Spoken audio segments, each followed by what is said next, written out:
Welcome, movie lovers, to an edition of, I don't know even what to call it, but I'll call it the OG Anatomy of Movie Crew is here.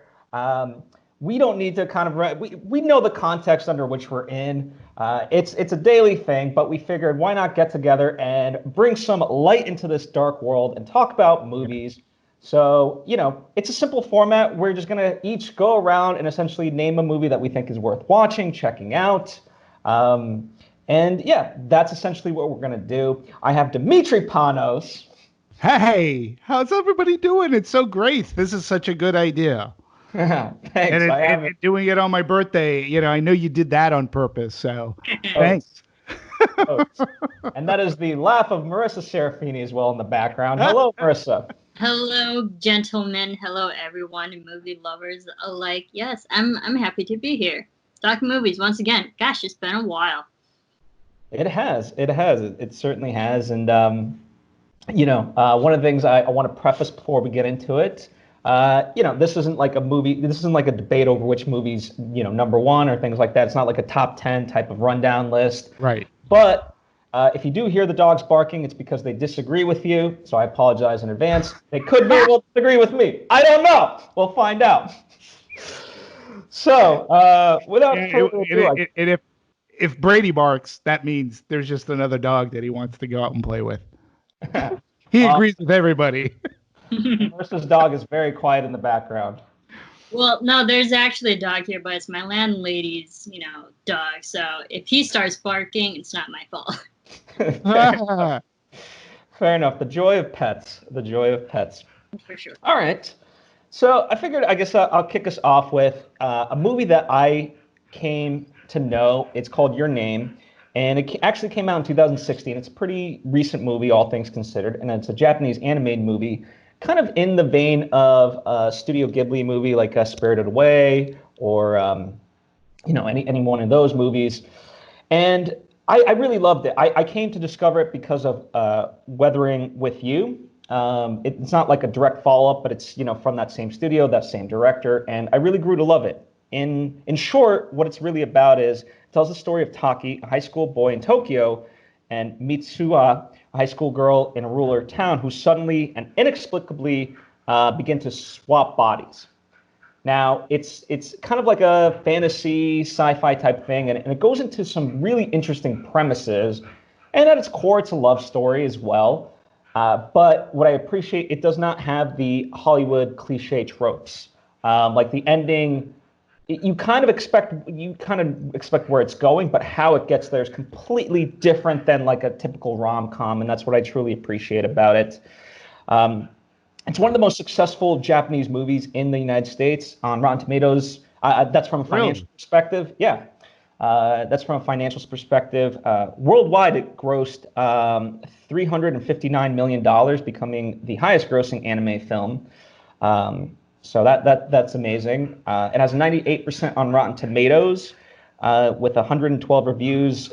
The consensus rating, as beautifully animated as is emotionally satisfying, Your Name adds another understanding chapter to writer-director Makoto Shinkai's filmography. And, while I love Pixar, I think Pixar is amazing.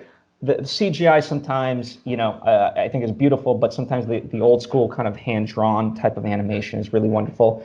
And this movie is available on Vudu, YouTube, and Amazon via DVD and things like that. So it's not widely available, but if you search for it, it is available and it is worth it. You said Amazon, so like Amazon Prime? Not maybe? Amazon Prime. Like you have to physically purchase the Blu-ray. You have to purchase it.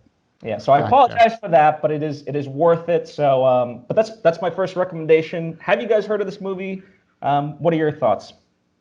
I have not, because I always joke that I'm a terrible Asian who doesn't watch anime culture. So I think it's interesting, and I just wonder, Phil, how you have come to heard of it. It sounds interesting. I like the whole body swap, because that's not the first thing that's, that story type of storyline isn't original, but it's always fun to see when people swap and see how, they react in different people's lives and stuff. So I think it's a very interesting concept. Yeah, trust me, it goes far deeper than like a Freaky Friday in that sense. I mean, there are people that don't know each other, and it's a guy and a girl, and they're the same age. So it's also kind of a coming of age story, you know. Right. Dimitri, have you heard of this movie before, or does it Only intrigue through you? you. Only Only through you. Yeah, and again, my knowledge of anime is extraordinarily limited. Not that I dislike it. I have seen things like Ghost in the Shell, Akira, you know, the mainstream ones, so to speak. So, but it's definitely something that I would love to be able to watch at some point. That's why when you said Amazon, I said, oh, if it's on Amazon Prime, easy. No, I got to buy it. Yeah, I'm sorry. I'm No, sorry. it's okay. No, that's a good recommend. Yeah. When did this movie originally come out? Like 2016. 2016. Oh, okay. Yeah, Well, I was pretty yeah. much oblivious through a lot of 2016, so no wonder No, why I had no idea. no worries, no worries. And as a companion piece, I won't talk about it too much, but Weathering with You is Right. also a great movie. Um, all right. Well, that's my first pick. Your name. Let's go to Dimitri. What's your Oh, first I pick? would go Marissa. Break it Oh, up. Go boy, girl, sure, yeah. Pick up the sure. cadence. Okay.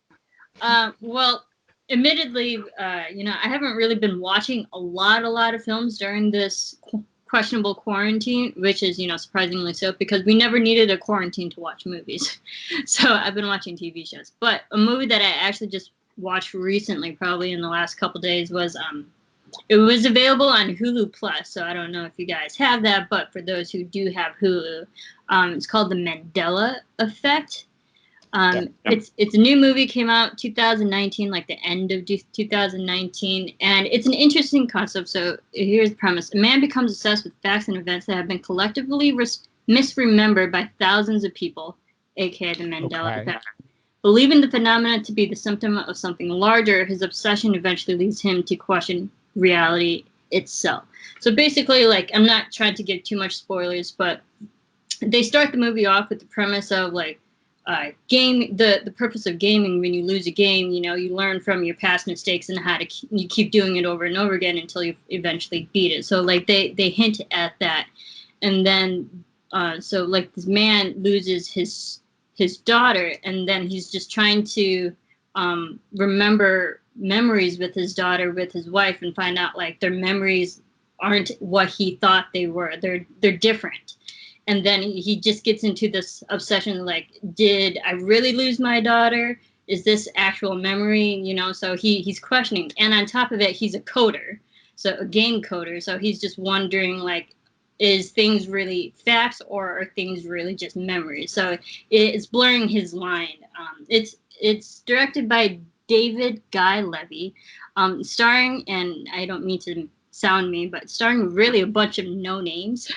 Or people that aren't really recognizable yet, like Charlie Hoffheimer, Alaska Palladino, Clark Peters, who I actually think was their poor man's Morgan Freeman in this movie. But I think it appeals to like gamers, coders, anyone who likes the concept of like reliving a day or a moment to change the outcome of something. And overall, I like the concept, because I feel like it's one of those movies. It's definitely a B-rated movie, but I feel like it's a movie, if they had a bigger budget and maybe a bigger cast, it would have been executed a little bit better. But I like the concept of, redoing something, questioning the reality, redoing it just to change outcomes. And, and we've seen those type of movies like Groundhog's Day, any movie where you can just relive something to change something. Awesome. How did you find it? It was on Hulu, and honestly, I was just working, and it was on Hulu, and I was browsing through my movies list that was available on Hulu, and I liked the poster.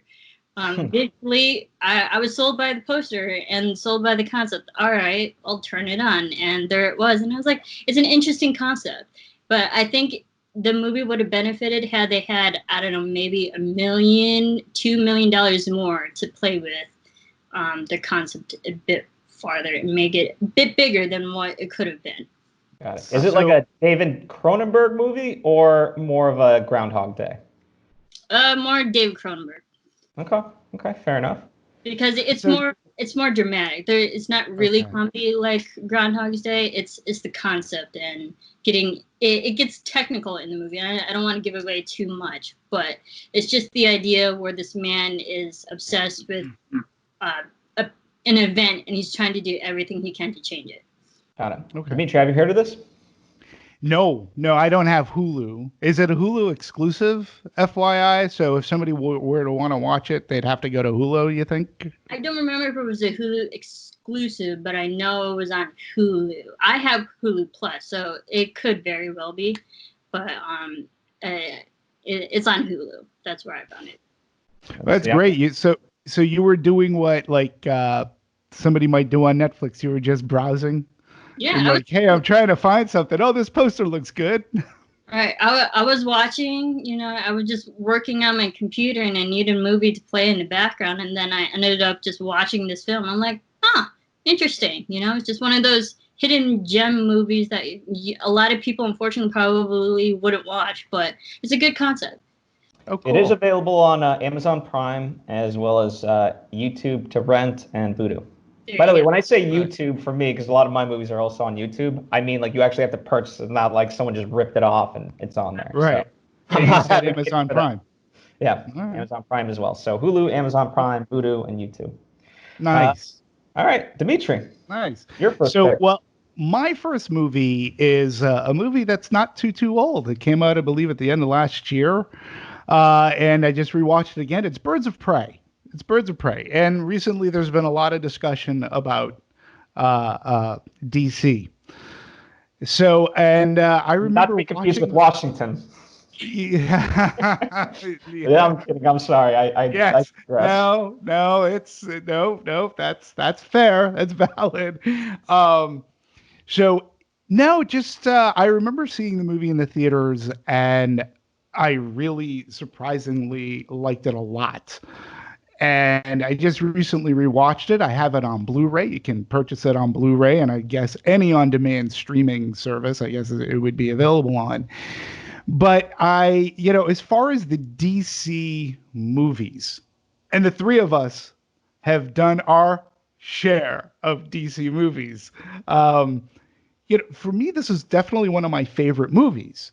Right next to, say, Wonder Woman, perhaps. But of the recent ilk of these, yes, Birds of Prey I found to be very different, very vibrant, energetic, gleefully violent, and I really loved Margot Robbie as the Harley Quinn character, which she took from what was that awful movie? Did we ever do it? Suicide Squad? Yeah. Yeah, I think we did do it. We did do Suicide Squad, didn't we? Yeah. That was Suicide. Unfortunately. Yeah.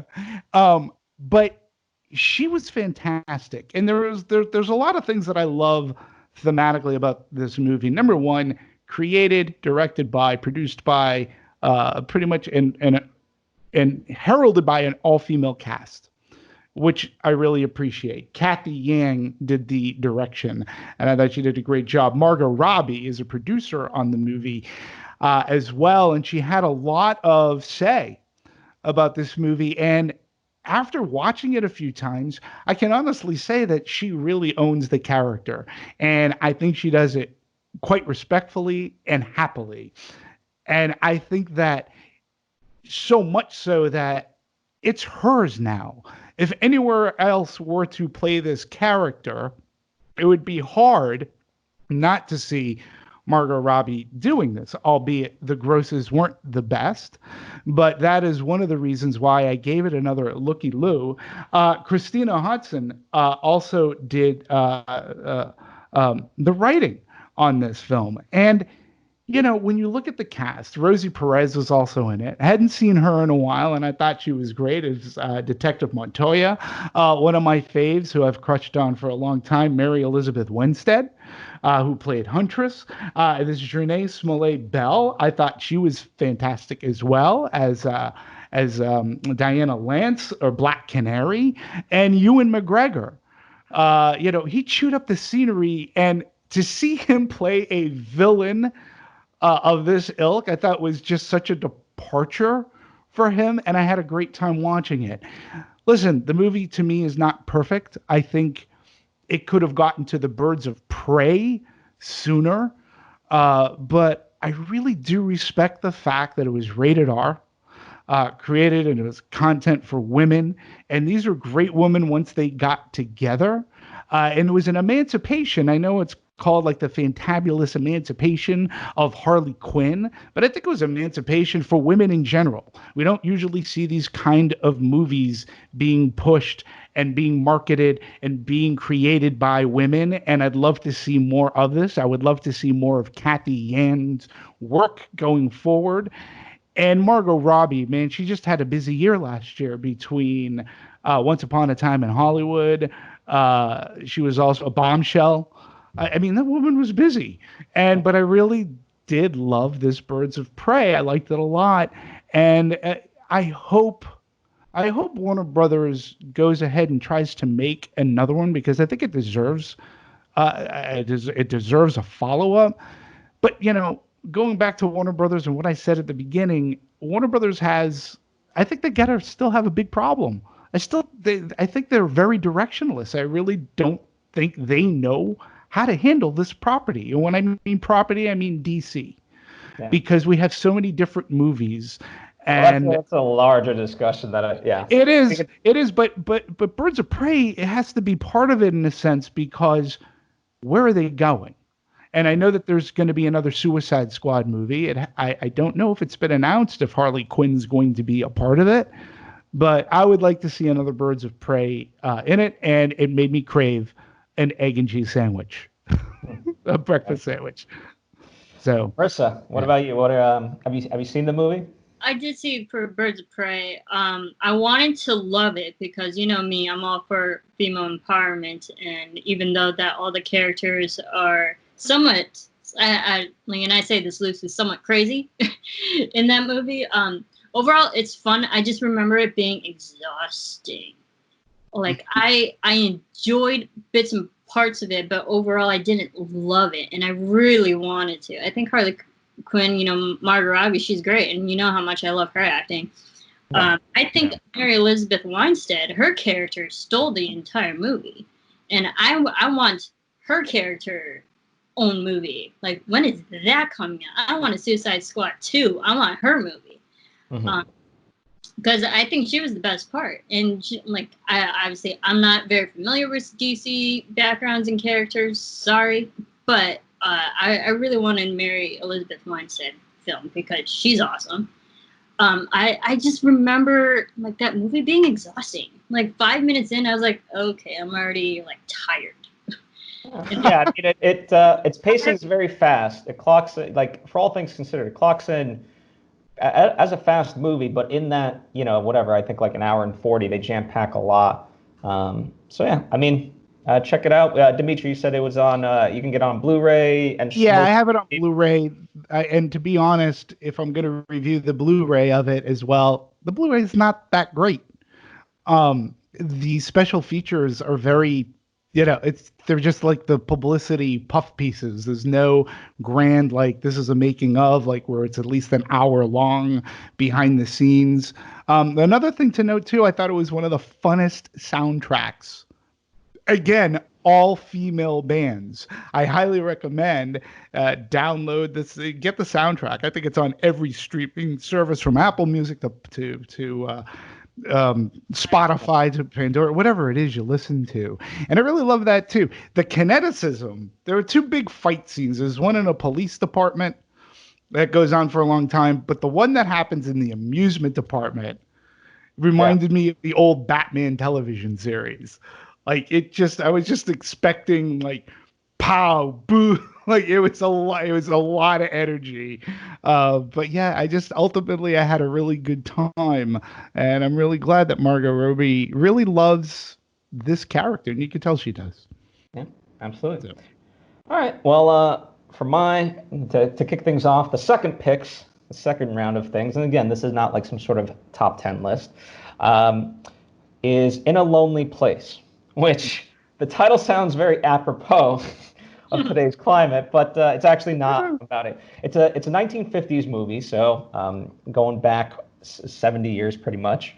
It is with Humphrey Bogart, And while I have seen quite a few Humphrey Bogart movies, you look to Casablanca, you can look to The Maltese Falcon. This one is great because it's in that film noir set, but it's actually his darkest character, his darkest role yet. Like most of the time, like in that era, at least with Humphrey Bogart, for me, you always think of him as this like ultimate like American hero type of guy.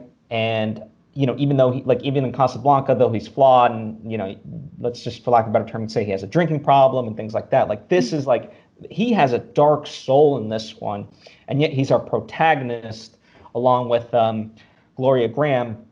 She plays the love interest. It's an adaptation of a 1947 novel by Dorothy Hughes of the same name. And what it's about is so Bogart plays Dixon Steele, a deranged and troubled screenwriter suspected of murder, and Graham co-stars as Laurel Gray, a neighbor who falls under his spell. Beyond its surface plot of confused identity and tormented love, the story is a comment on Hollywood, mores and pitfalls of celebrity and near celebrity, similar to other American films released in that year, Billy Wilder's classic Sunset Boulevard and All About Eve. So both Sunset Boulevard and All About Eve I've seen. I love them. For me, In a Lonely Place was kind of a hidden gem that I had discovered, even though it is on many top 100 lists, such as like Times and whatever else. But yeah, I didn't know about it, and I was really pleased by it. It has 98% on Rotten Tomatoes, and like a film noir, right? It deconstructs kind of American life, and it goes into not only like film noir already goes into dark places, but the combination of Gloria and Humphrey, they are just magnetic on screen, and there's such a tension by the end of the movie, and then like right. the quote unquote resolution of it, your jaw is just left hanging. And I was talking to our friend Ian Kaiser, friend of Anatomy, and there's an agent who is Humphrey Bogart's like screenwriting agent. And it's just great because he's like the typical loyal guy. He's like, I don't need to know the truth. Just tell me, do you need me to get you to Mexico or whatever? Like whatever it takes to protect his client, he's willing to do. So I love those aspects. It's available on Crackle. I don't know exactly what that is, but I know it's a service, Criterion Channel. It is on Amazon Prime, YouTube, and Vudu. So did you see it on, did you watch it on the Criterion Channel? I watched it on YouTube. It came recommended. You watched it on YouTube? Yeah, most of my movies I tend to buy through YouTube and watch that way. I don't know. I have Netflix and I have Hulu, but still I buy movies. I should look it up. It also sounds like it would be something on Turner Classic Movies. Probably, I can almost guarantee it. Yeah, I'll have to look that up. So by your reactions, I take neither of you have seen this movie? No. I haven't. So does it sound of interest? Well, if you know me, I do love me a good film noir, especially a film noir that would star Humphrey Bogart. He's no stranger to the genre, whether it be The Maltese Falcon, The Big Sleep. So yeah, no, I would totally love to check that out for sure. Yeah. Absolutely. Marissa, what about for you? Love Humphrey, love Casablanca. Like literally, I wrote a whole paper in Casablanca, but who didn't? Technically, I didn't. No, I love Humphrey, and I do like that area because it's always fun to watch. Simple cinematography, especially back in those days, and just and how they still put a complex story together with little technology that we have to do today. So I think it's very interesting, and I'll definitely have to look for it. Yeah. Ironically, like if you're a fan of Once Upon a Time in Hollywood, while this is like very different, it plays that old Hollywood kind of feel, so it's really cool, because I love movies about quote unquote movies, and this is definitely one of them. Oh, that's great. Yeah. Marissa, your second pick. All right. I'm gonna go with The Farewell. I hopefully maybe you guys have seen this. I mean, it was a big movie when it came out. 2019. Awkwafina, we all know and love her. But so, premise: a Chinese family discovers the grandmother has only a short while left to live and decide to keep her in the dark. scheduling an impromptu wedding to gather the entire family to see her one last time before she dies. I had actually not watched this when it came out, and I was late to the game, but I heard like great things about it, and then a friend told me to watch it, and it's great. You know, it really appeals to families, whether dysfunctional or whether regular or whatnot. The whole Asian community, well, just like families in general, and anyone who's gone through like family loss and how you deal with it. And I was already laughing within the first 5 minutes, so I was like sold, starting when I started to watch it. And it's really nice to see the dramatic side of Awkwafina, because we know her as a rapper, we know her as a comedic, but I've never seen her as a dramatic actress. And I was like, this girl has chops. And it's nice to see like a traditional family setting. It's dark humor, but I think the movie does a really great job of peppering all funny, realistic moments throughout the movie to keep the tonal balance throughout it, so it doesn't get too dark and heavy at sometimes.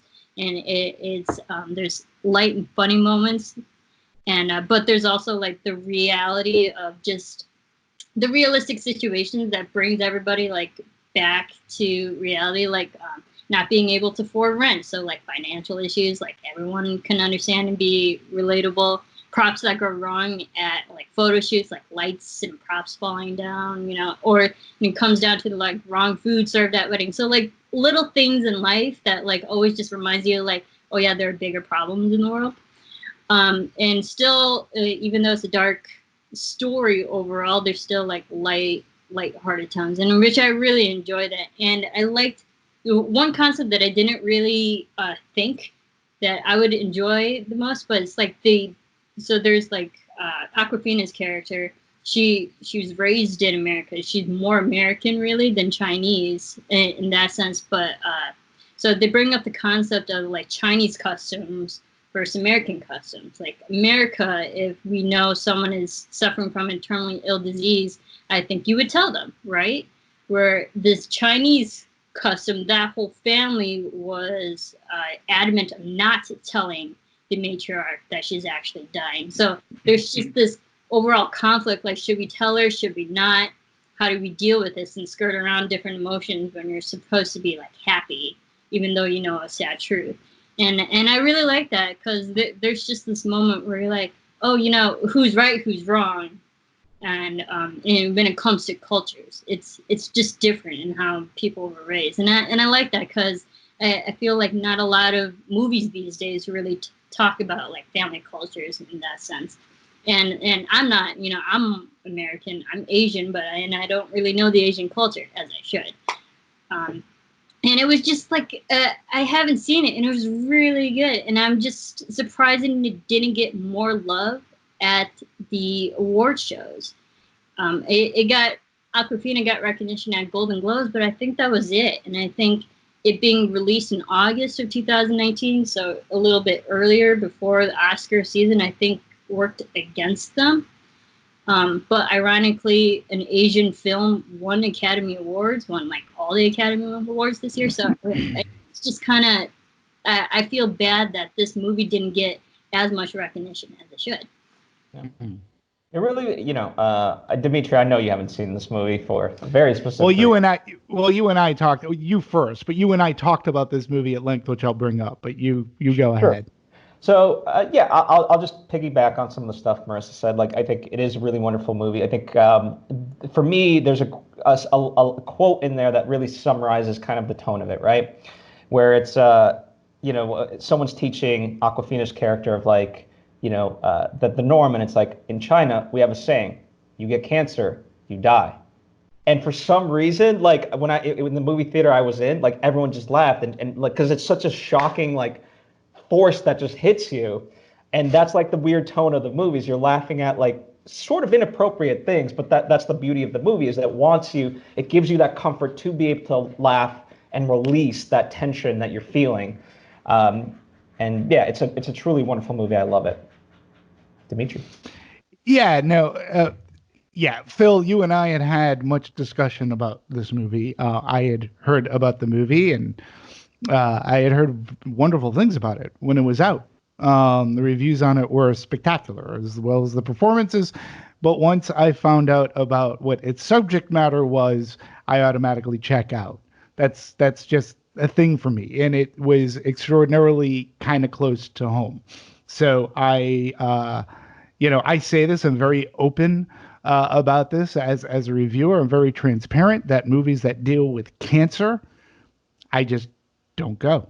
I had, as many know, I lived through it through my wife, and it was very, as joyful as things were, there were very hard, difficult things, and we had, I just don't need to go see that in a Yeah, movie to carry understandable. over. However, with all that said, too, in our many conversations, Phil, you actually you spoiled the ending, which was fine Well, by me, for you. huh? Yeah, Well, yeah, because I knew which you were going to see it. right, which is fine by me. Um, and because we had a healthy discussion about the movie and the ending, it said, okay, maybe I will check it out at some time, but at some time, Yeah. knowing things. So again, I've got no ill will. I hear it's a fantastic movie, but me, Earl, and the Dying Girl got fantastic reviews, and that was the last movie I saw with cancer, and I said no more. And so Understandable. I kind of stick to that edict. But even knowing how the ending is, at some day I will, maybe if it's on cable, if any one of my multitude of cable channels, Well, to I'll that point, stop on. Marissa, where is it available? People It's check out. How did you? Amazon Prime and most streaming platforms, but it's definitely available on Amazon Prime. Okay, awesome. That's where I watched it. All right, switching subjects to what I could definitely say probably won't be cancer. Dimitri. No, but nonetheless, a relatively dark movie. It's a movie that we did do. It's a movie called The Descendants, which came out to 2011. I think we were doing this show then. No, maybe not. For some reason, this I kind of remember doing this, but maybe not. I do remember seeing the movie twice, Mhm. and it's been on the cable channels just recently, and I rewatched. And Phil, I have to say, I chose this kind of last minute because I was inspired by you, because you're going to talk about something. You're going to talk about a movie, and watching it through a different lens. Mhm. And it's been years since I've watched The Descendants. This was directed by Alexander Payne, starring George Clooney, Shailene Woodley. I think in two of their best performances ever. And George Clooney in it, and it takes place in Hawaii. And since that movie had come out, I've been to Hawaii twice, and Hawaii to me is an extraordinarily special place. And watching this movie again evoked a lot of memory for me. The scenery was beautiful, the way that Alexander Payne shot it. Yet the story is very extraordinarily. I had forgotten that it was really dark. There are comedic elements, but it's dark, being that George Clooney family has two daughters, but his wife is a cheater. She's a philanderer. She cheats. And at the opening of the movie, she's on a boat with the man she's cheating with, and she has an accident, cracks open her head, ends up in a coma, and it's not looking like she's going to make it. And George Clooney, through all of the movie, his journey is learning about the affair, trying to find the person who had the affair, and at the same time learning about the certain friends who also covered for the wife, because she was known to have, like, she was, everybody thought she was this wonderful person. And when he finds out about this, and she's not such a wonderful person, uh, it sort of it's a slow burn in how he takes it all in, because he doesn't want to come out and disparage his wife who's in a dark coma. At the same time, he is the trustee of some land that has been in the family for like hundreds of years. This beautiful cut out piece of land in Hawaii that is not touched. And it's in the family, and it's going up to the trustees. and they want to sell the land for a huge profit, and then it'll become commercialized, and the person, it ends up happening, the person that his wife was having an affair with is the same man that's going to be selling the properties on said patch of land. The movie gets dark, as I said, and I was really touched, and I became very emotional because, again, Hawaii for me is a extraordinarily, it's my paradise. It's a beautiful place. And watching George Clooney and, again, Shailene Woodley, I just love the characters. And I really think, I know he got nominated for an Academy Award that year. He got nominated for Best Actor. Man, I really think it's his best. And Shailene Woodley, look, she's a fantastic actress. We've done a good amount of her movies, right? I think we agree that we like her. She's really talented. But I think between The Descendants and the movie that I think came out after called The Spectacular Now, which for some reason I do think we also did, which is about teenage alcohol abuse, she was just wonderful. I mean, this actress, she deserved a lot better than that young adult series that never finished. Yeah. You know what I'm talking? Divergent. Divergent, yeah. She's just such a good actor, and I met her once. She's so sweet. And watching her in The Descendants, I really think it's a movie that you can rewatch again. And Alexander Payne, too, he's one of those quirky directors that can put comedy into something very serious.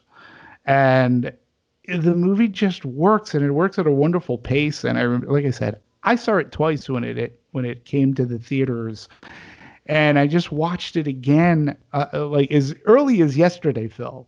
But I was watching it with this new lens of loss, pain, Hawaii, this family unit. And I really came to really appreciate it. I personally now think, too, that it's Alexander Payne's best film. And Nat Faxon and Oh, yeah. the other gentleman, they won the Academy Award. And then they went on to do The Way Back, which I know is a movie we did. Yep, One of absolutely. our first films. That was like our second film we did. Jim Rash and Nat Faxon of The Way Back, they won for screenplay. And if you watch it, it really is a tight-knit, perfect screenplay that juggles heavy drama with some lighthearted, with some good comedy. So there's Marissa, Marissa, do you remember Descendants? I do remember Descendants. I watched it, I think, like the year it came out. So it's been a while since I watched it. But I just remember, I think that was like probably the first movie I really saw Shailene Woodley acting, because I didn't watch her TV show, that American Secret Girl show. Right. So that was like the first thing I really saw her acting in. I believe she got a lot of recognition for that role as well. I think it was great because they're, it's that whole father-daughter aspect that I really enjoy too, and because it does do a nice balance of drama with a family secret, and like you don't want to speak ill of your wife either when she's in a vulnerable state. So like I think they played with a lot of different human emotions very well. And I just remember like a scene that really stood out to me, if I remember correctly, was at the pool scene where Shailene Woodley's like crying and all that. And I think that like I've only seen the movie once, but that one still sticks with me. And I think it's a really great film, and I need to watch it again. It's a tremendous scene, what you're talking about too. Yeah. There's a lot of them. Like my major takeaway from that film was that scene, because the acting was so well done. Spot on. Yeah. I remember the movie. I remember it being a good movie for me, but I don't think, admittedly, it was a time in my life that like I could appreciate it as much. There was a lot of things that just didn't resonate with me. In that sense. So it's a shame. I think, but that's the beauty of movies. You can revisit it at a later time and have like. I look at Interstellar, and I look at it with a different lens and appreciate a lot more than I did initially. So I think that's the beauty of filmmaking, is that once you make the movie, you can always revisit it and see it from a different perspective. And that's what I love about movies. And I think the same goes for music as well. where you can watch something, appreciate it at the time, and then you put it away for years. Like for no particular reason, you just don't get around to seeing it and or hearing it. And then you come across it and you pop in, you put it on Spotify or Apple Music, or you're watching the movie again and you watch it with a new eyes. And it becomes better than what you initially even remembered that you even liked. And I think Descendants really holds up, and I think it's really worth a good look because the family dynamic and Shailene Woodley, that too is a journey. It's a coming of age because she has a very contentious relationship with her dad, George Clooney, and how the relationship builds. And there's this little girl, Scotty, the youngest, uh, who's there. And yeah, it's just I just found this movie. I was like, wow, wow, and wow, and I'm at least glad that it got screenplay. Okay, and so you said it's on cable at the moment, for sure? Yeah, it's on all the various cable channels, the HBOs and whatnot. I'm sure that you could probably find it on. I'm sure you can own it on Blu-ray. I'm not sure if it's a Criterion movie as of yet, and I don't know if it's on Amazon Prime and or Netflix, but it's worth looking up for sure. Awesome. Well, I'm 90% sure it's not on Netflix, but there's a lot of movies that should be on Netflix. Yeah. Anywho, so I'm going to tie in a 7 degrees of separation type of thing. So Alexander Payne actually wrote the third Jurassic Park, rather. Now, I'm not going to talk about Jurassic Park 3, but I will talk about the original. So there's the tie-in. So it came out in 1993, and one of Steven Spielberg's beloved movies. I mean, there's so many. Like every movie you could say that about his. But it's based on Michael Crichton's novel, and even though the novel and the book are very different, I can't imagine anyone really watching or listening not having seen Jurassic Park. But 65 million years in the making. I'm going to probably spoil a little bit. Basically they have this remote island where dinosaurs were created using DNA from frogs and such. And it's like now what do we do, right? And it's a very good movie just on its base level, right? You want an action kind of movie. It's an action movie, right?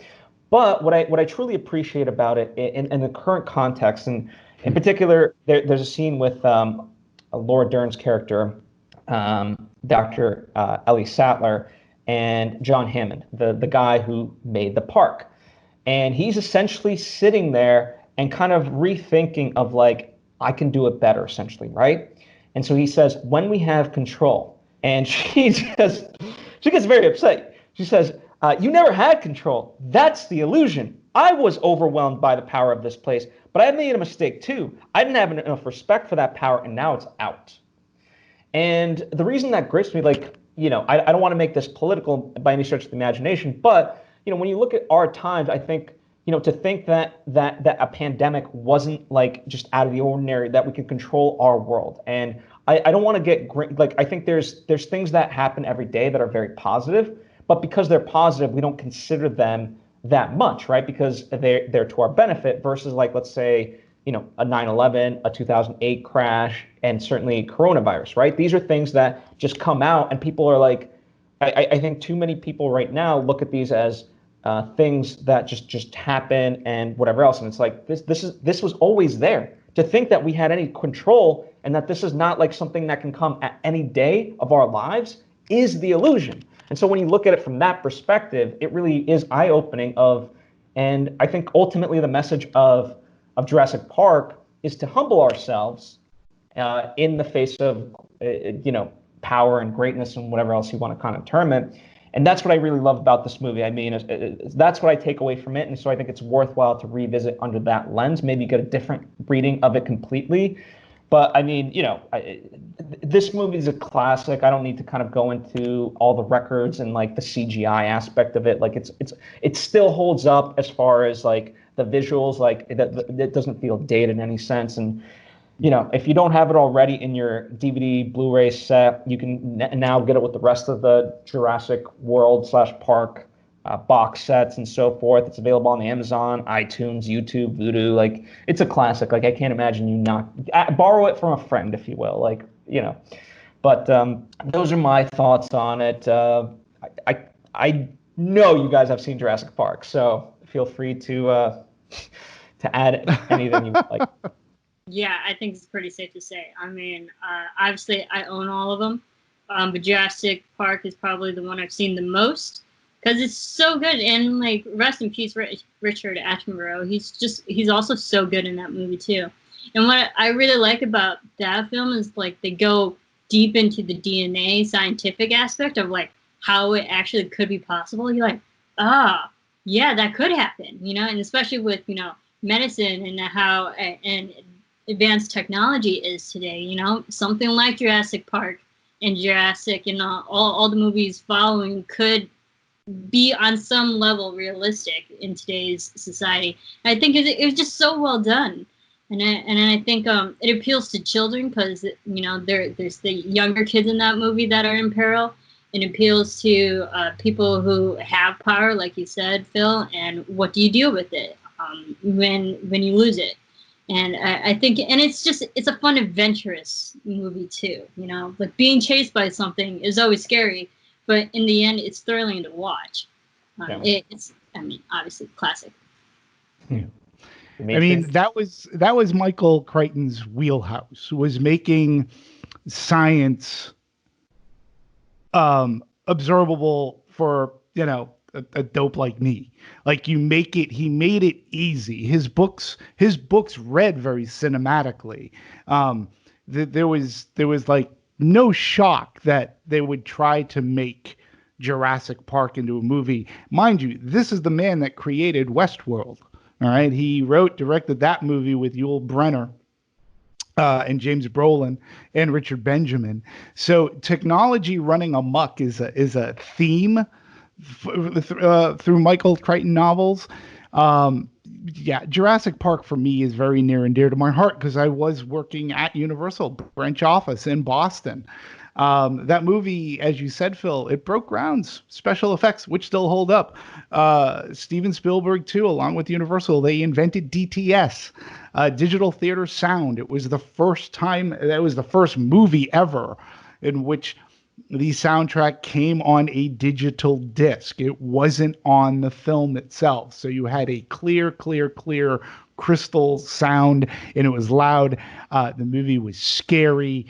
It was gory. I remember even some parents who were taking their kids, because kids love dinosaurs, except for when they eat people and thrash them about. But yeah, and I think the movie holds up today because the science, as you said, Marissa, the themes were taken seriously.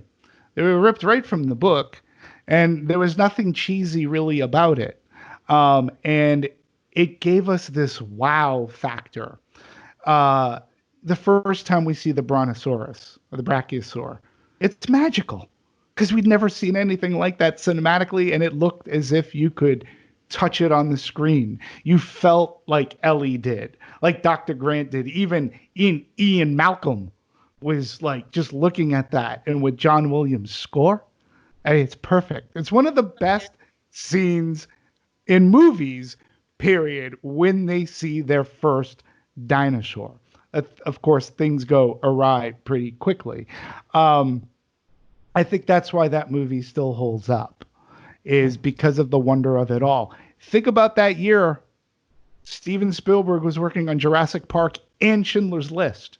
He was filming Schindler's List while editing Jurassic Park to get out. And that year, he gave Universal Jurassic Park, and then later on, the Academy Award winner, Schindler's List. That, to me, is, you couldn't get two different movies.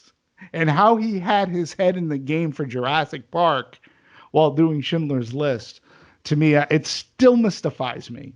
And I love hearing him talk about how he put these two movies together. It's incredible. Yeah. Incredible. Yeah. Worth checking out the Spielberg documentary too. It's on HBO and so forth. HBO. That was one of the last things you and I talked about, Marissa, at the AfterBuzz studio. I remember that. Yeah, like we both love that documentary. Yeah, which is so well done. Great. Spielberg is literally a genius. So kudos. All right.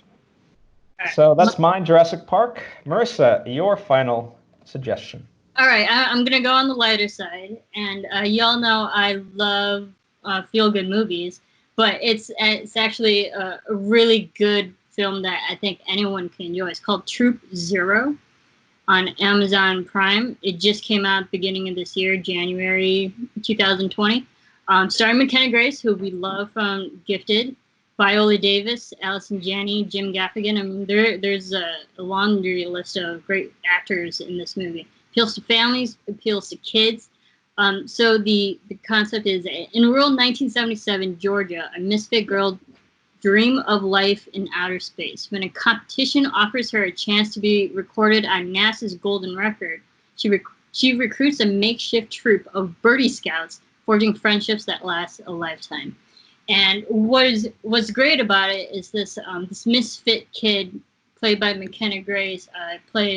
Her character is named Christmas, and she's always getting bullied by the other more prissy girls who have more money than her, and it's very rural kind of country-ish lifestyle that she lives. But her dream of going to outer space, she's already an outcast, and she only really has friends with outcasts and stuff. But it's just one of those movies where if you have a goal, you find any means to do it. And she recruits all of these other outcast misfits, kids of her age, literally just a whole different assortment of different characters, and they're all really fun. And Viola Davis plays type of that surrogate mother, because Jim Gaffigan, who plays Christmas's father, wants nothing to do with it and passes it off to Viola Davis, you take care of this, because you can't put a Girl Scout troop without a leader. So obviously that's where Viola Davis comes in. But we know the actress and accolades that Viola can bring to the screen, and just always passing on these words of encouragement to these kids of this misfit group, because there's always these kids, the outsiders, who are always picking on them and saying, you can't do this, you're not good enough. And the challenges throughout the movie is they all have to, not to give too much away, but they all have to do a goal.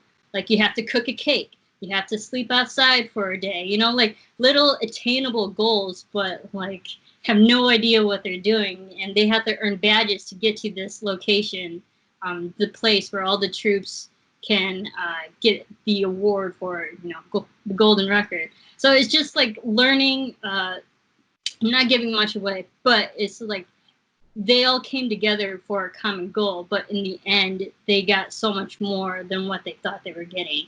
And it's really feel good. Lots of good comedies, comedic moments and lines, and they're Allison Janney, she plays the foil, so she's the prissy woman, oh, you girls stand have no chance in winning. So it's a really great cast and a really good storyline, and it's available on Amazon, and I highly suggest watching it, because there's just a great message to everyone in that movie. Awesome. Mm-hmm.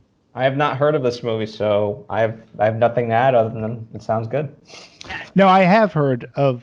I actually have heard of the movie, and I've heard very good things about it. Not as finely put as Marissa just said, because she inspired me now to perhaps go on to Amazon Prime and check it out. But I had heard good things about the movie, and I think I'd seen some semblance of advertising. There's billboards all over LA. Yes. Yeah. Right. Yeah. Cool. It's an Amazon Prime original, so there was a lot of advertising for this movie, and it's very well done. Yeah.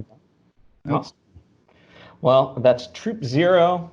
That was Marissa's last pick, and so let's go to Dimitri for the final one. Well, my last pick is it's an honoring pick. Yesterday marked the 40th. Damn it, I am old. Anniversary of The Empire Strikes Back. Now, I don't need to go and talk about the story of The Empire Strikes Back. So instead, I would rather regale my memories of going to see this movie So back in 1977, when Star Wars comes out, nobody, as a sci-fi kid growing up on Star Trek, there really wasn't a lot of science fiction going on. So when this movie was coming out, I was all in for Star Wars. And seeing it on the big screen at that time, being a mere 11 years old, not seeing anything close to what I saw in Star Wars. So, of course, you couldn't wait for there to be a sequel. And that sequel came 1980. And this was a time when Star Wars, Empire Strikes Back, a lot of these big movies used to come out in the summertime on Memorial Day weekend. They didn't take them and put them out in Christmas. And Memorial Day still has its luster, so to speak, for releasing a big movie. But the other cool thing about Memorial Day was that it was usually around my birthday. And when I was old enough, it was the part of my gift was to go into Boston. My dad would allow me to take a couple of my friends. We would go into Boston to a really nice theater. And in this particular case, it was a theater called the Loews Charles. And this theater was amazing. It was like a two-leveled, and I just remember first time there was like this two-leveled theater with almost a wraparound screen, right? This, of course, was a time when movies sold out. And Empire Strikes Back, there was a little bit of buzz on it. We had to wait in line for hours to get into what would eventually be our showtime. And the seat gods, the movie theater gods, were smiling upon us that day because we ended up getting these fantabulous seats, which were right at the start of the second row. You've been to the Playa Vista IMAX theater, right? Have you folks been there? Yes. Okay. And you know how that's sort of kind of like two levels? They have the ground level, then it's separated by a walkway, and then the next level up is right? Yeah. This theater was something like that. And we were in that first row. We had the railing. We were right in the middle. So when scenes like the battle on Hoth with the snow speeders, and they showed like a look from the cockpit as you're flying over all of the snowscapes, I got dizzy. And at the same time, I was going, oh my God, this is great. I'm getting nauseous. And of course, the story plays out as the story plays out. And I remember leaving that theater and I just couldn't wait.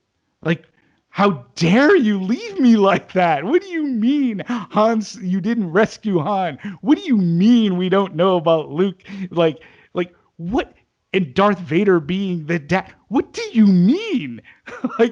And yeah, I just 40 years ago, I just cannot believe that 40 years that we can still talk about The Empire Strikes Back. Many find that it's their best, it's their favorite of the franchise. I personally, when anybody ever asks me, for me, it's always Star Wars. Star Wars is a complete movie, beginning, middle, and an end. If they had never made another movie, Star Wars still stands alone. For me, Empire, as great as it is, can never stand alone. It doesn't exist without Star Wars, and it really doesn't exist without Return of the Jedi. I mean, it leaves you on such a cliffhanger, which again, as a kid, as a young teenager, I'd never seen a movie like all the movies up to that point. And again, steady diet of Disney films going into the later 70s. They've never left on such a cliffhanger before. That never happened. I was like, how dare you do that? New Wave film, have you at that point? No. No. Because some of those, you're like, wait, what? This is the end? Why would I be watching that at like 14? Right. So that just blew my mind. I had never seen a movie that television, yes. Movie, no. And you're going to make me wait 3-4 years? How dare you? But it was such a great movie going experience, and seeing it in that format. I knew, I knew then and before then that I was truly a lover of movies and seeing films in that way, because it moved me in such a way that, I would go back and see Empire Strikes Back another 7 or 8 times that summer. So, happy birthday to The Empire Strikes Back, to all that cast and crew, and for putting that together, and for just enriching my movie going experience life. So there you go. Before I kick it to Marissa, we should also note happy birthday, Dimitri, and happy birthday, Sarah Stratton. Another Anatomy OG. YouTuber birthday twins. I remember. Yeah, happy birthday, Dimitri. Obviously, I mean, I can't speak enough great things about that movie because, I just rewatched it probably back in December, right before the Rise of Skywalker came out, because I watched the 9 movies or 8 movies before the 9th one came out. So obviously very rewatchable. It's a very rewatchable film, and it has obviously one of my favorite quotes ever: "Do or do not. There is no try." Right. Because I mean, as simple as that line is, it's so profound because don't try. You're not putting in enough effort. It's definitive. You do or do not. There is no try. And I love it because I think this movie we see the process of Luke really only having some skills of a Jedi, but like really embracing, oh, this is the life of a Jedi. This is what I have to do to really face my fears, become a Jedi, face my father, become a Jedi. You really see a lot of progression of Luke in this film, being the reluctant hero, so to speak, in this, and obviously the end cliffhanger, where one of the biggest cinematic reveals, of the Vader being the father. I mean, come on.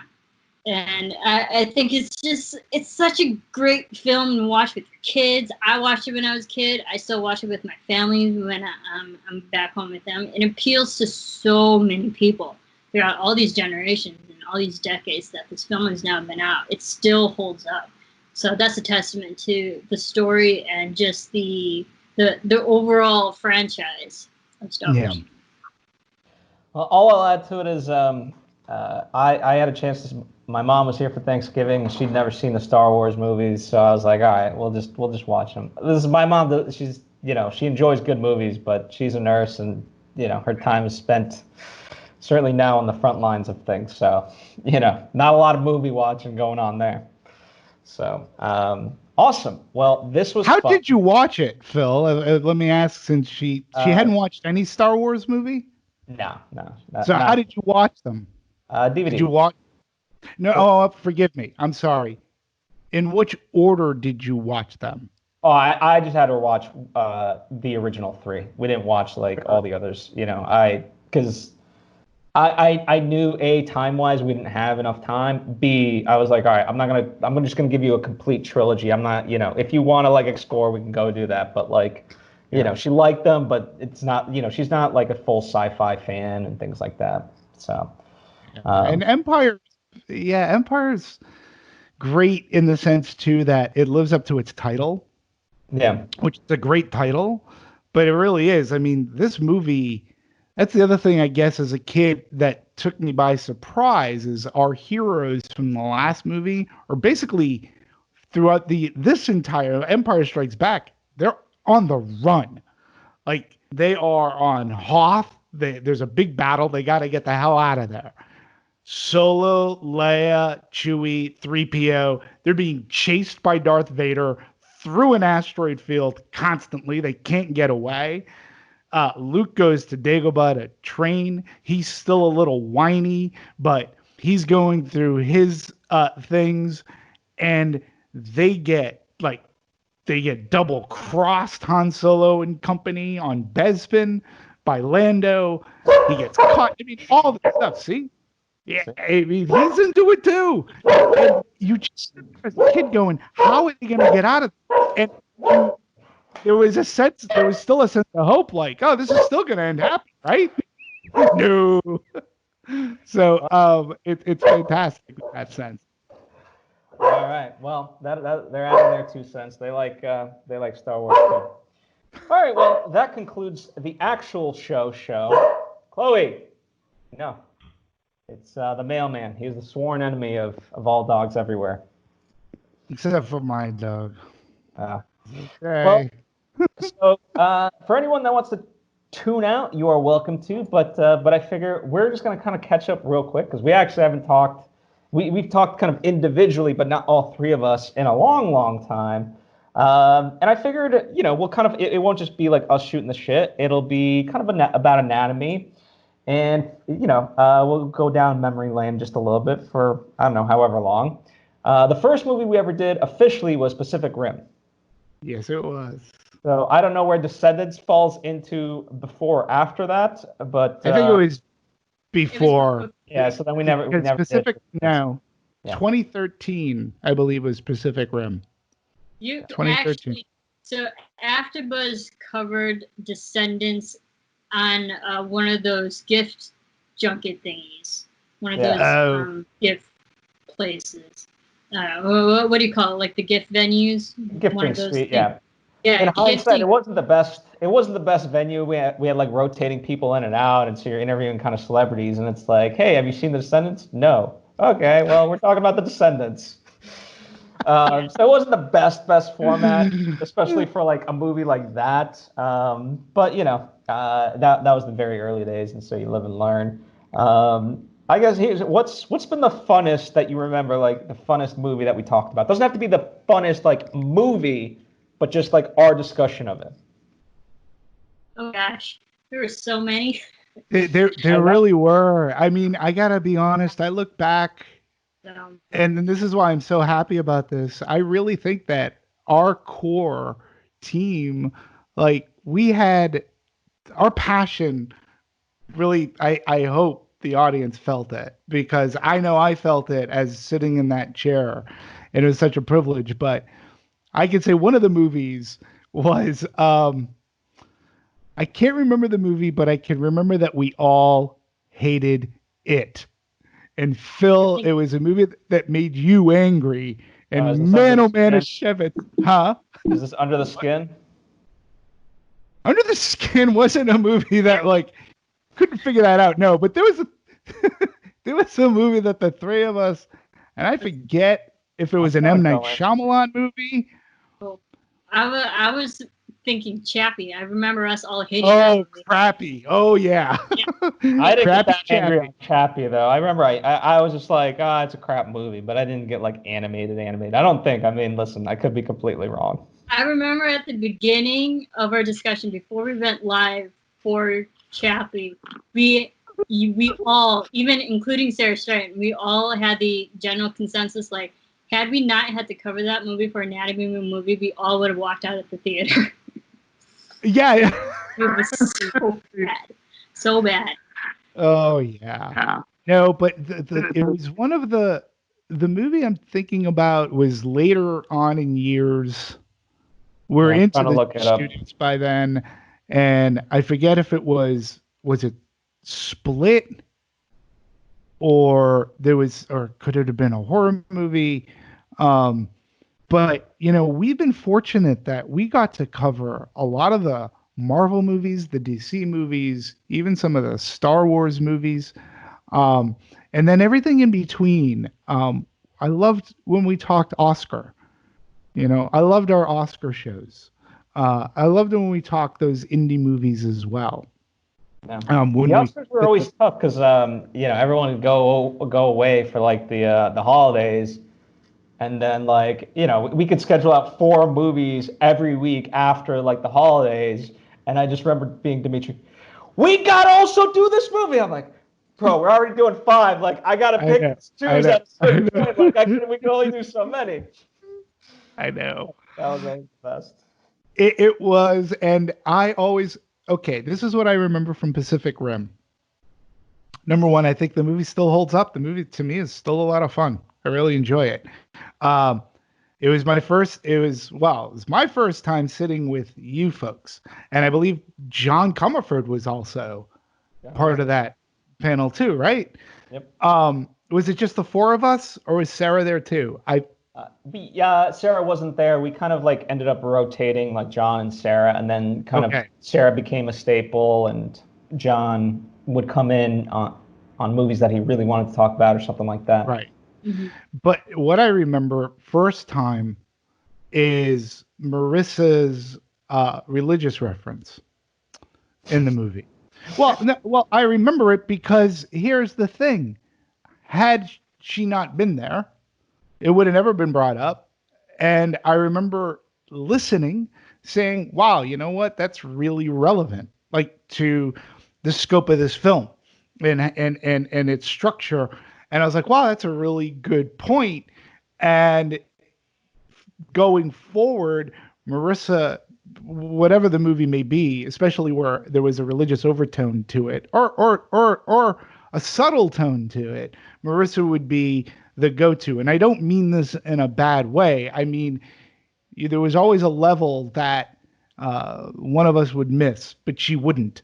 And I always appreciated her for not just the religious, but I always appreciated what we could talk about and what you could bring into the story, into our narrative, into our review of a movie, because it always added. And at the same time, I just think we had fun talking movies together. I mean, I loved it. It was my favorite part of Friday. It was something that Brenda had encouraged me to do, and I got to be honest, it was life saving to a varying extent after Brenda passed, because it was one of the only things in my life at the time that gave me a good focus. But it was a positive focus, even though it could have been a shitty movie. But it still gave me, I had Friday to look forward to, because I knew for an hour and a half I was going to be talking movies. So I wanted to thank you for that, both of you. But those are some of the memories that I have for doing the great anatomy of a movie. Right. You So know. what about you? What are some It's fun funny. memories? While you were talking, I was actually looking up, and I found my Pacific Rim notes. Apparently, we did it July 10th, 2013, or it was around that time. So it was a summer movie. And I'm like trying to like skim through what did I say about the religious thing. But I think it's just like all the years of growing up in Catholic school and CCG and high school was Catholic. I mean, I'm a confirmed adult in the Catholic eyes of God. I've read the entire Bible thanks to religion school. Like, I'd like to think I've done my due diligence as a Catholic religious being. So if I can't bring any knowledge to religion, then I didn't do my job. So thanks, Dimitri, for always remembering that. I always do. It's what made me pay attention a lot more. Like, because this is the first time we were pretty much thrown together. And we were thrown together. I mean, Phil, I knew you briefly, like peripherally. It was Ian and then Kevin had asked me to come on. So I remember showing up to the studio that day, not really knowing anybody else or what the hell I was doing. None So of to us speak, I mean, that's the beauty. Like if you track it, like there's a beautiful evolution to the show. Like we kind of tested the waters and we were figuring it out. And then we were doing like 2-hour movies, and then we said like let's cut that back and like really try to compress it. And part of what we tried to do for ourselves was, okay, even if we didn't like a movie, we can be open about it, but let's also kind of celebrate the filmmaking process, because we in our own right, in different aspects of the industry, have done various things. I mean, Dimitri's done costuming, right, among other things. Marissa, she's graphics and things like that, among other things, right? I certainly, like, editing is a big component of that. So we all brought like those very technical aspects. And like, I mean, the thing of it is, like, no matter how bad a movie is, it's not like anyone's like, let's go make a shit movie, And so I think anyone that makes a movie and gets it to that point, like, deserves some sort of recognition. And I appreciated that we tried to bring that as much as possible. Now that's not to say like, okay, we're just gonna blow smoke up everything, and we're gonna be like, okay, here's why it had the pitfalls that it did from our perspective. And so I appreciate that we were able to bring that to a certain extent. But yeah, there's also movies that like I couldn't even find the good. No, how bad? I mean, it was something you went off, and it wasn't the accountant. I mean, I definitely hated Mother. I think Mother. Maybe it was Mother. Oh, I think it was actually a flip. I remember liking a movie, and then all the critics hated it, and I said all critics should just go fucking die because they don't know shit. I think it was a flip side of it. I think it was a movie I loved. Because Mother, it was only Dimitri and I. We talked Mother. yeah. I don't think we were there that day. Hoofa. Oh, we had our discussion about. Oh yeah, yeah. And again, but you're right, Phil. Like the other thing that I loved about Anatomy was its honesty. And to your point, we could hate a movie, but we would talk about how they created something on set that was good. So we all appreciate the collaborative effort. And as we say, nobody sets out to make a bad movie. Oh, that's my door. Somebody's here delivering something. I don't know. You know what? I'll be right back. Let me go sign for something. But no, I'll be right back. Well, Marissa, while he's gone, why don't you and I chat? What are just keep going down memory lane. I could prompt you if you want, or you could just go off however you want. I'm looking at the list, and gosh, we did so many movies, and I'm like just wondering how the heck did we ever find the time to watch all these movies on top of running 4 networks. So kudos to us. I'm just saying. Well, that's also it's not like you and I were going out and partying. It was like, okay, work's done, so I'm gonna go watch a movie. Work's done. I have to go watch a movie for work.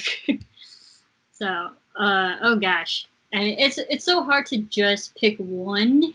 But I remember one, a fairly more recent movie that you and I actually really enjoyed was, I believe it was Transylvania Hotel 3.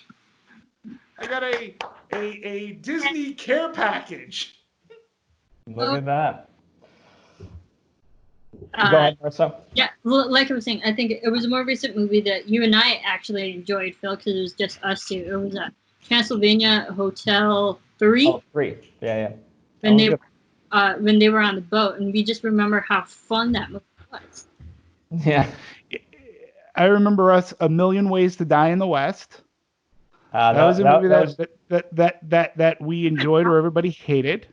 Yeah. And another movie, and this one I remember because I remember the comments. Pixels. Pixels, the Adam Sandler movie, the video game thing. And I remember we pretty much said that the movie's fun. Like, it was a fun movie. The comments, the one specific comment that I remember was like, "You fucking idiots." It goes, "You're just on the Adam Sandler payroll." And I was like, oh Lord, don't I wish. I go, he doesn't know me. Like, I go, on the Adam Sandler payroll. I go, I should be so lucky to be a friend of Adam Sandler because he's loyal and good to his friends. Yeah. But I remember that. Yeah. So, but I did notice though, as we evolved, our comments got better. Our comments were less hating. Even if they didn't agree with us, they started to get involved in the conversation in like a smart way. And that was something, it took some years, but it was kind of cool. And it was kind of nice that they would say, well, yeah, I know I didn't like this movie, but I see what you said. And what do you think about this? And the comments became a lot smarter. And I think that was a testament to you folks. And you folks, I know definitely, I loved listening to the analytics behind it. You folks got better. I just stayed the same idiot. Well, I think when you say you, I think ultimately you're talking about the fans. Like, I mean, the fact that anyone watched us and listened to us, I think is is amazing, and I think frankly just speaks to movie culture in general. That that there's so many people out there that love movies, and we can have a discussion about it, and and yeah, it's amazing to see that we can have a healthy discussion about movies rather than like the toxicity of like just bad fandom, you know. But Marissa, I cut you off. Oh, no, like one thing that I really enjoyed because the majority of our movies were all the new ones that came out in theaters. That was our thing. But every once in a while, we got to do retrospective Yes. movies, and like I really enjoyed. And I think one that we got like surprisingly a lot of positive comments going off of Dimitri's thing, and positive comments was our discussion about the original RoboCop.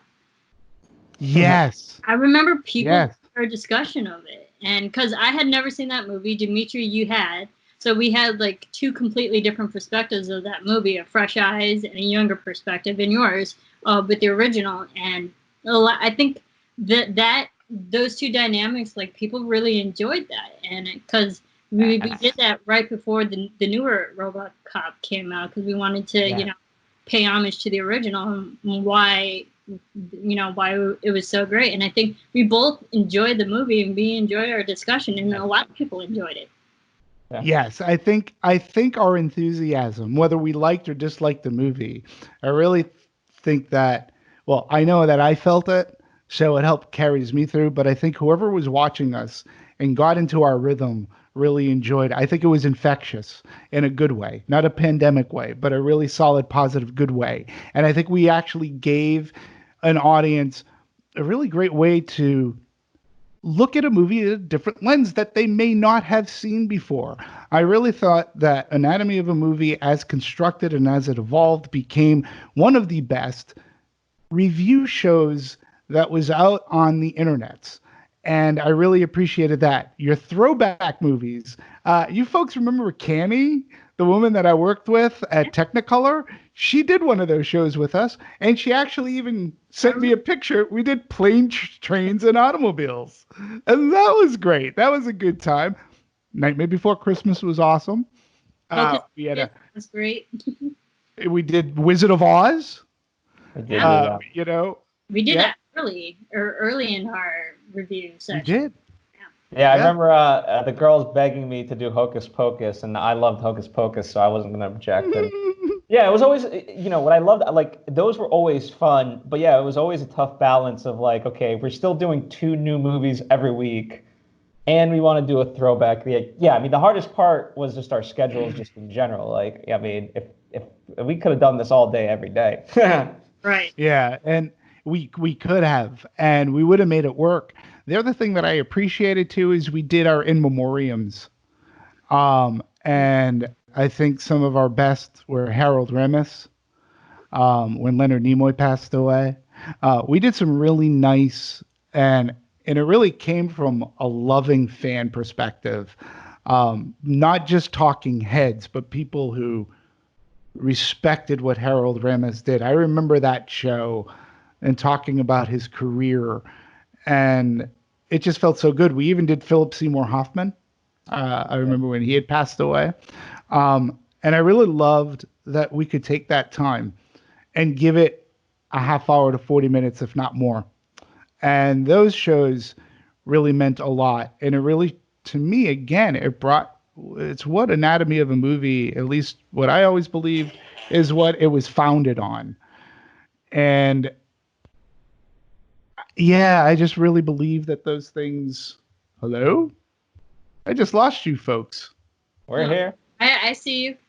We see you. I can't see you. Well, maybe they'll come up now. Oh, well, I'm glad I'm there. No, like I said, I think Anatomy, as we grew, as we evolved, I loved our appreciation. And again, it gave me something so positive to look forward to. And it was all about doing something that I love. I don't want to speak for you. I know you do as well, but it was something that I loved doing. And when the band started to break apart, it was sad. I didn't take it personally, but it was sad. I miss our conversations. I miss our weekly gatherings and doing this. And because I think for that hour and a half, we forgot about everything else. And we got right into talking about movies, which in the whole grand scheme of things, especially with what's going on, not the most important thing in the world, but it was entertainment. And, you know, it's an experience that I love this. I love that. Well, let's do closing thoughts. I'll begin. Yeah, towards the end, the band, like Dimitri was just making so many demands. He wanted to like guitar solo. Marissa said everyone's got to have like long hair that's tied back.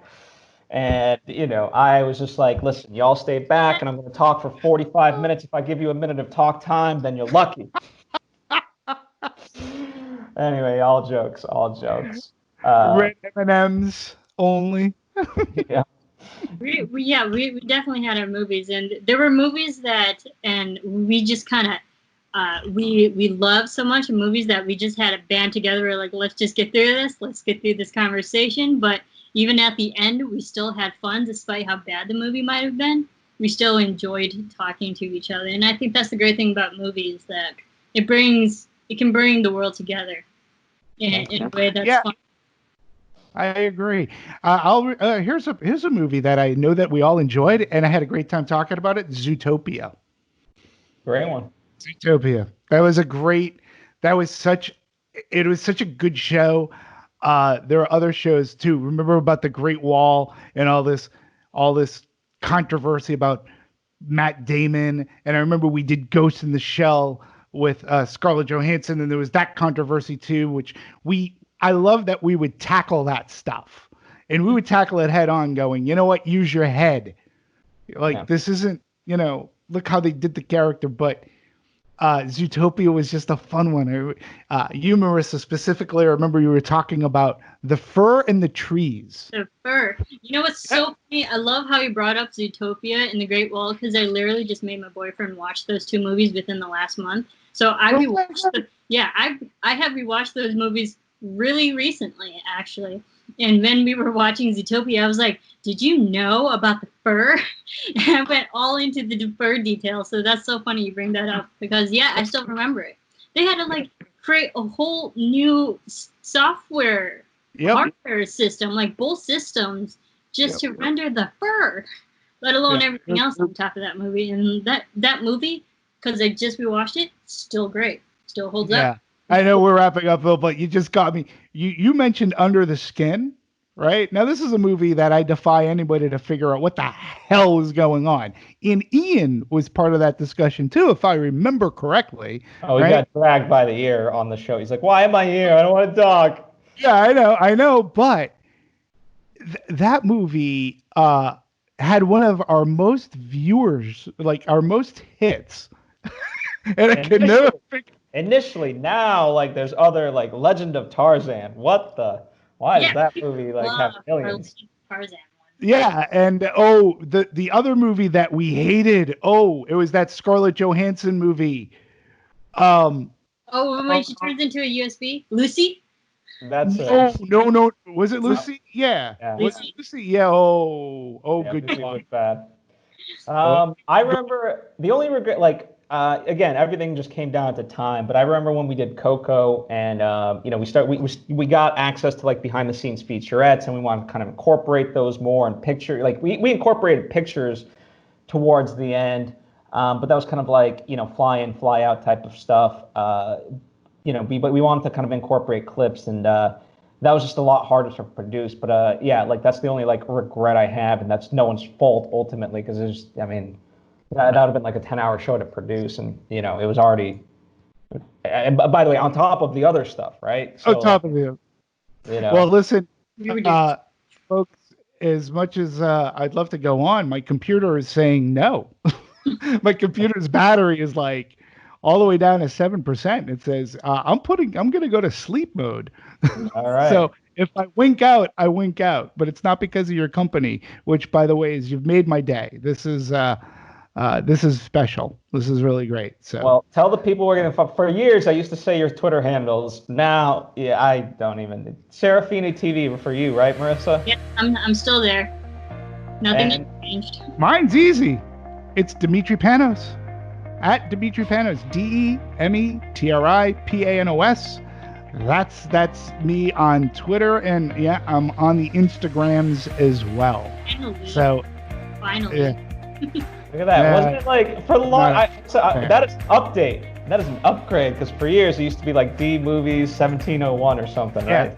Yes, Like, I it's thought an that upgrade. only Instagram suggested it to me. I'm like, what? He's on here? Anyway, Yeah, it's just silly. all right. We'll sign off so Dimitri's computer doesn't die on him. Thank you guys and thank you fans. If you appreciated what we've talked about, please comment down below. And if you want to see us do something again, the more love you show us, we'll be apt to figure something out as well. Yeah, let's folks. Bye. Thank you very much. Bye all. Bye.